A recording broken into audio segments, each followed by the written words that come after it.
இப்போ நம்ம என்ன பண்ண போகிறோம்னா பிஸ்கட் கேக் பண்ண போகிறோம். அதுக்கு பிஸ்கெட்லாம் உடைச்சி அப்படின்னா உடைக்காம கூட உள்ளே போட்டுக்கலாம். நம்ம அரைக்க தானே போகிறோம். எடுத்து இப்போ நம்ம நல்லா எடுத்துட்டியா? இந்த மாதிரி பவுடராக கொஞ்சம் அரைச்சிக்கோங்க. இப்போ வந்து இதை ஒரு பவுலுக்கு மாற்றிக்கலாம். பவுல் இல்லைன்னா பரவாயில்ல, வீட்டில் எந்த குண்டாக இருந்தாலும் மாற்றிக்கலாம். சிலது அரைப்படல, இங்கே கரெக்டாக அரைச்சிக்கோங்க. இப்போ ஆல்ரெடி வந்து பிஸ்கட்லேயே ஆல்ரெடி சுகர் இருக்கும், பட் இருந்தாலும் நம்ம எக்ஸ்ட்ரா சுகர் போட்டுக்கிறோம். ஆமாம், வேணும்னா போட்டுங்க, இல்லைன்னா வேணாம்.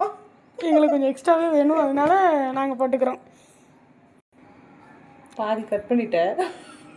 இப்போ வந்து நாங்கள் பேக்கிங் சோடா ஒரு ஸ்பூன் போட்டிருக்கிறோம். வெண்ணிலா எசன்ஸ் தேவையான அளவு, அதிகமாக ஊற்றிட்டிங்கன்னா நல்லா இருக்காது. கொஞ்சம் தேவையான அளவு, ஓகேவா? ஓகே. இது யூஸ் பண்ணிக்கோங்க. இதை கொஞ்சம் நல்லா மிக்ஸ் பண்ணிக்கோங்க. கொஞ்சமாக பால் சேர்த்துக்கோங்க. கொஞ்சம் கொஞ்சமாக சேர்த்துக்கோங்க. ஏன்னா இதுக்கு வந்து என்ன முக்கியம்? கன்சிஸ்டன்சி முக்கியம். அது வேறு வாயில் வர மாட்டேங்குது. பேக்கிங் பவுடர் மறந்துட்டோம், இப்போ போடுறோம்.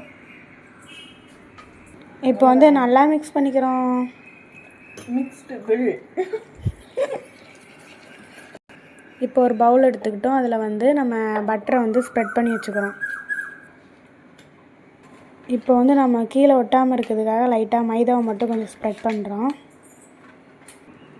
இப்போ வந்துட்டு நம்ம அந்த பவுலில் வந்து நம்ம ஆல்ரெடி மிக்ஸ் பண்ணி வச்சுருக்கிறோம் சாக்லேட் கலர்களை கொட்டிக்கலாம். உங்களுக்கு இதில் வேணும்னா வந்துட்டு இதில் நட்ஸ் ஏதாச்சும் போட்டுக்கலாம். எங்ககிட்ட இப்போதைக்கு முந்திரி மட்டும்தான் இருக்குது, ஸோ நாங்கள் முந்திரி மட்டும்தான் போட போகிறோம். போடலை முடியாது. இப்போ வந்துட்டு பிஸ்கட் அது மேலே வைக்கிறோம். எதுக்குன்னா சும்மா வச்சுக்கலாம். முந்திரி எங்கக்கா? முந்திரிலாம் வைக்க முடியாது, முந்திரி வைக்கிற வேலைக்கு. சரி சரி, ஓகே ஓகே. என்ன பூ வரைஞ்சிட்டு இருக்கீங்க? ஐயோ, இடம் பத்த மாட்டேங்குது. பரவாயில்ல, அப்படியே வச்சுக்கலாம். தண்ணி ஆட் பண்ணிக்கோங்க. ஃபஸ்ட்டு குக்கரை வைக்கணும்க்கா, அதை சொல்லுங்கள். குக்கரை வச்சுட்டு தண்ணி ஆட் பண்ணிக்கோங்க. எங்ககிட்ட அது ஸ்டாண்ட் இல்லை, ஸோ நாங்கள் வந்து இருக்குது, மேலே இருக்குது, எடுக்க முடியாது.